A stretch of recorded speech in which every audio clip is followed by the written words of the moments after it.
Hi, my name is Barbara, and today I will present the business strategy for Brew on Wheels, a fictional startup offering drive-through coffee service in Melbourne, Australia. My goal here is to present a macro view of this strategy, taking into account both internal and external factors that has affect the viability and the success of this business venture. So now diving into the background, Brew on Wheels was founded by a group of recent graduates from Melbourne Polytechnic who share a passion for coffee and understand of its significance in Australian culture. So the Brew on Wheels' mission is simply offer an innovative coffee experience that captures the fast-paced lifestyles of Melbourne residents. We aspire to become the first choice for consumers when they think about having a coffee break. They think about Brew on Wheels. Now, just diving into our strategic objectives. First, intentional advertising and branding, because we recognize that the branding has an important effect reflecting Melbourne's relaxed culture and lifestyle. So we plan to create this visual, fun identity that resonates with our target audience, and of course serves as a kind of like a trigger for a brand. So if they see, I don't know, maybe the colors that we use, the way that we communicate, this is going to be a trigger for them to think about our brand and to think about having a coffee on our coffee shop. Second is standardized process, because we know how important it is to keep consistent with the coffee experience across all the stores. So to achieve this, we believe that it's important to have a standard operating procedures covering everything since the coffee production to the customer service. Everything is standardized. And second, training and quality control, because we know how important it is to keep continuing improvement and to keep this maintain the high quality standards. And last but not least, expansion in strategic locations. We know to grow this business, it's more than important to choose the right locations. So our goal is to study and understand the best locations for doing the best stores and putting them on this strategic place where has more traffic, where has our target audience lives.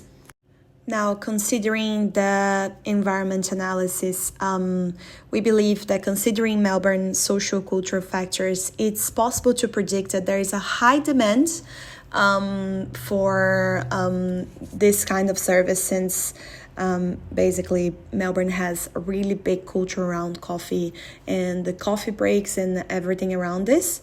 And of course, our biggest competitors, it's going to be big brands like 7-Eleven, Starbucks, because they are already established in this field, but also the local stores, because they have loyal customers.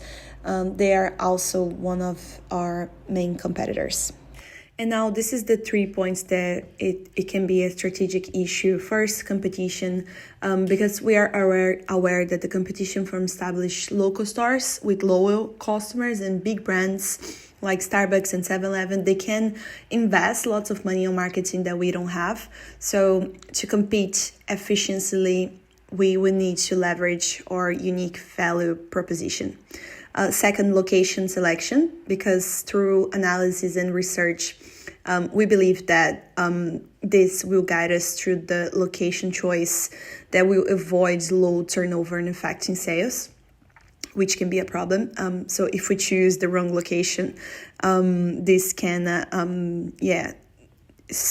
directly affect our sales. And third, health and safety compliance, because this is a big issue for food industry business, and we have to make sure that everything is in full compliance with hygiene and health regulations before opening our stores.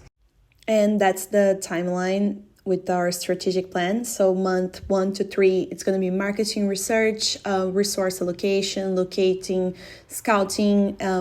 Month 4 to 6 going to be development of this visual identity, focusing on marketing and advertising. Month 7 to 9 is going to be focusing on construction of the location and finding furniture and decoration, staff training, process of manual development. And months 10 to 12 is going to be the grand opening. So focusing on quality control, brand promotion, and keeps the ongoing performance metrics tracking.